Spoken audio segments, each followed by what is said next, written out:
What's happening, guys? It has been a hot minute, but before we begin this video, I just have to strictly explain that out of all these products that I'm showing in this video today, I am not sponsored by anyone, unfortunately, so, nobody paid me to do this. I'm doing this of my own free will, and just, I want you guys to have this information out there. So, without further ado, let's get into this, shall we? So, the Switch Pro controller. It's pretty crap if you ask me, and I know this is a very unpopular opinion considering most people who have Switches have Pro controllers, but hear me out, right? The grip is comfy, and it feels good to hold in the hand, but then you get to my problem with it, which is the D-pad and the analog stick are in the wrong places. I really feel that analog sticks should be symmetrical. I really liked what Wii U did with that Pro controller, but either way, my ideal position is this, right? D-pad, joystick. And that is how I felt strongly until I tried out what I'm going to be discussing with you today. And that is two things specifically. That is the Wulff Joypad L and R. So these are essentially just a cheaper variant of Joy-Cons by a company called Wulff that they have a D-pad already built in. And the other thing is, this is the cheaper but the more important product in this lineup, so keep an eye on this. This is the PDP Pro Charging Grip, right? This is a wonderful thing. It comes with these thumb caps, but look, I'm going to be honest, you don't want to use those thumb caps because if you're playing a game like Breath of the Wild with this grip, chuck those thumb caps on. As soon as you go to run, you'll be moving the stick, and that's not what you want. So if you don't have those on, you'll be fine, but if you do have those on, it's a problem. So it's good that they thought of that, because a lot of people are using those, but I don't feel that it's necessary for Joy-Cons in particular. Moving on.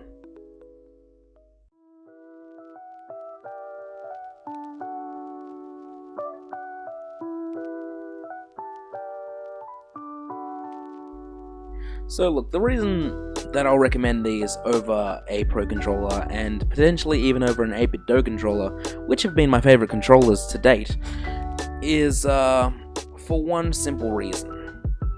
But before that, we're going to get into what's actually in the box. So check this out. Once you open the box, I'm not going to do an unboxing because really, I don't feel like I should be changing my camera setup, especially since my camera's been playing up a little bit. But essentially what you get is, you get your basic grip, and as you can see, it's got little L and R extensions.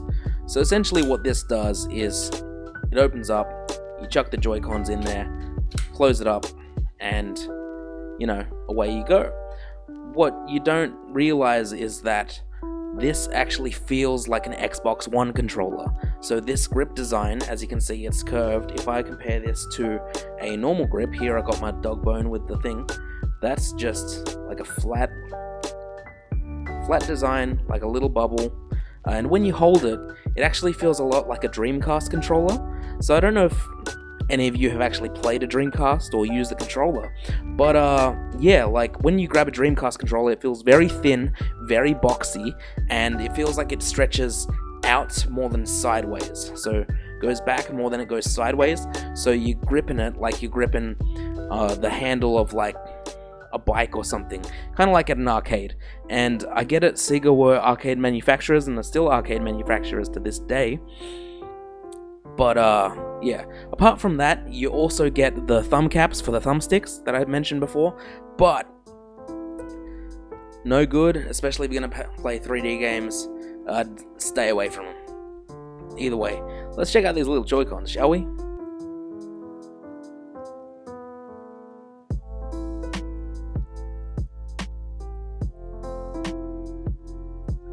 So these Wulff Joy-Con, let's see. I got everything just in front of me, and here they are. Now these come in two colors. They come in black and slightly off of the official Nintendo neon red and blue, which you can get bundled with the console. And if you want to really see how differently or how just slightly off it is, Wulff Den, so Bob Wulff, he did an amazing video on it. I would recommend to go check it out. If I can leave it in the card, I'll leave it in the card up top. If not, then it is just going to go down in the doobly-doo, and you can check the link. Either way. Also, I'm going to have links to where you can get these online, as well as where the PDP one, I got it at Big W, so you can get it at Big W or any, essentially just retailer here in Australia. But I will also just put links down below of where you can get these products online. So here they are, black Joy-Cons, slightly different. What you'll notice is obviously there's a D-pad here, and it is very, very clicky, and unfortunately you can press all 4 buttons at the same time.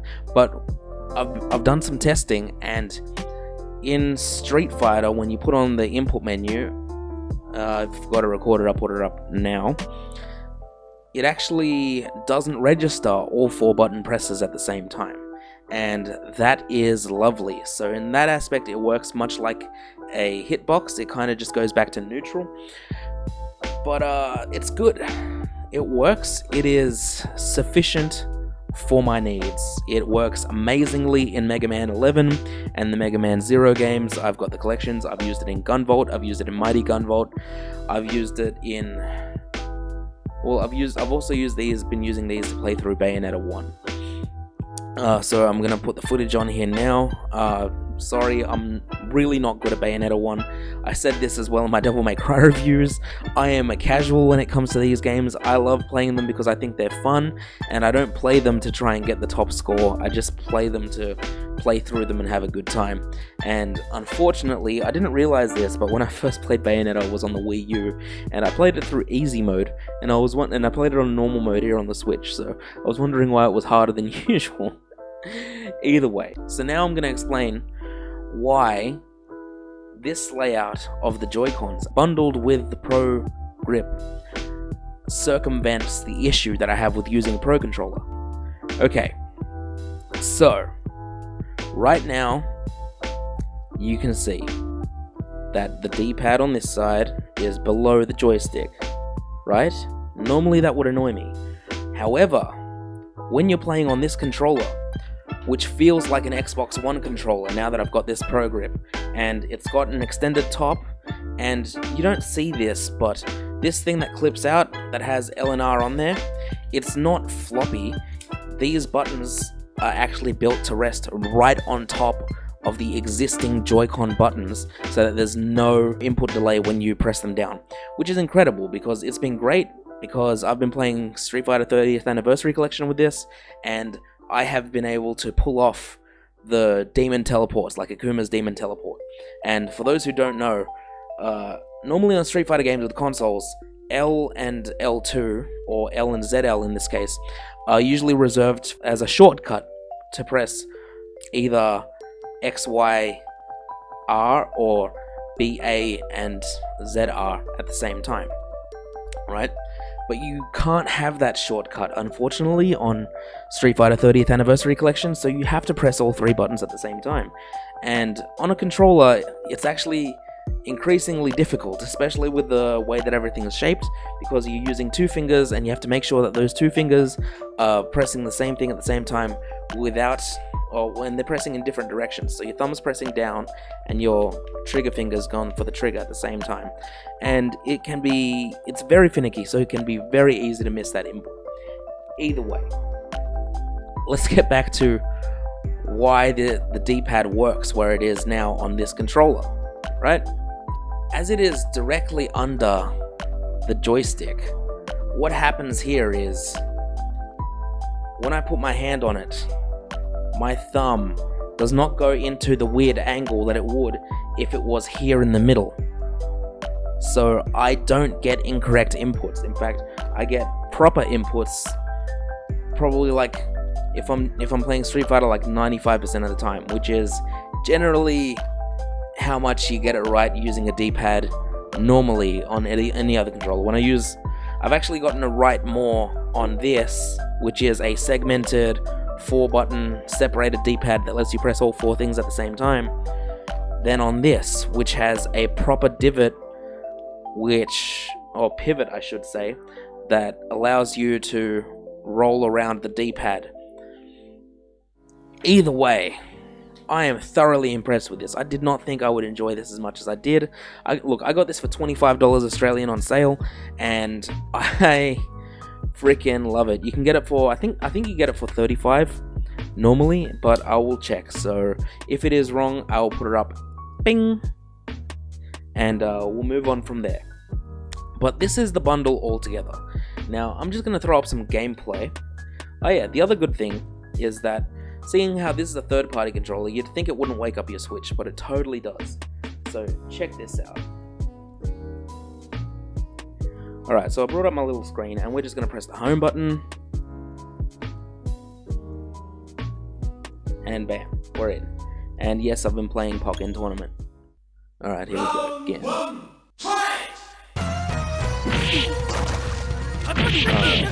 And I am going to blame any fumbles on the lag, because there is about a bit more than half a second of noticeable lag.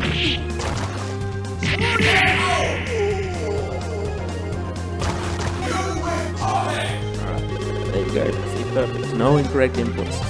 How's that? Right, so I don't think I've ever mentioned this in the video so far, and we're pretty much getting to the end.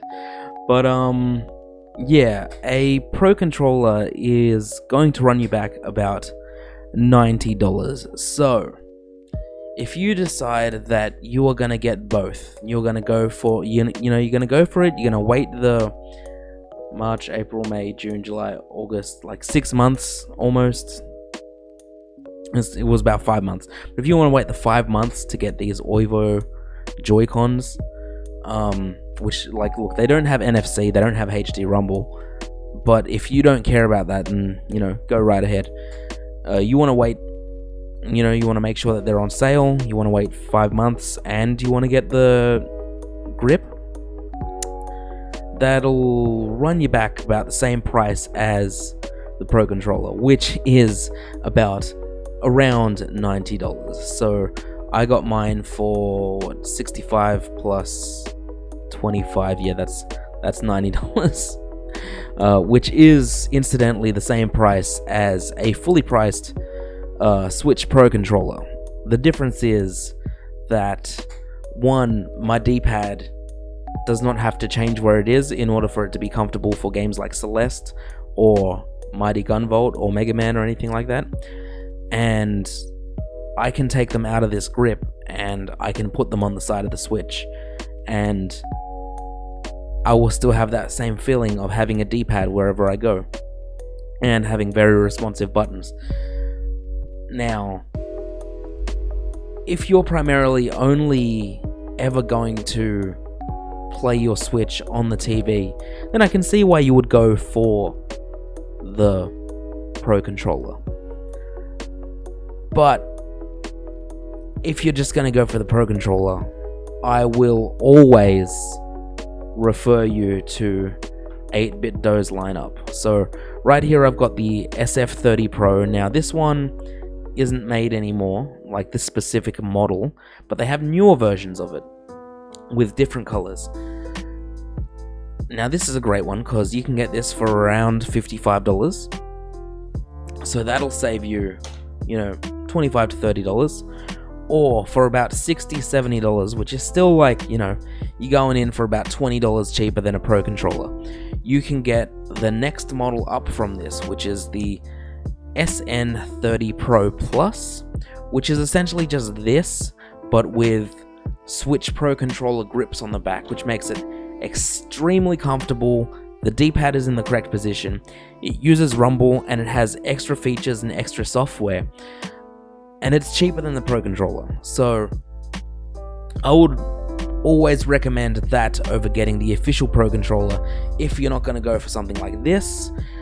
This has the added bonus for me of just chucking it on my Switch, and because I know it fits in the grip, if I ever get a grip for the Switch as like portable mode grip, then those will fit inside there as well, and I will never have to worry about playing retro games or anything like that again. And it's quite the bundle, really. So this is my talk. Hopefully I've convinced you to do something, that is, stay away from the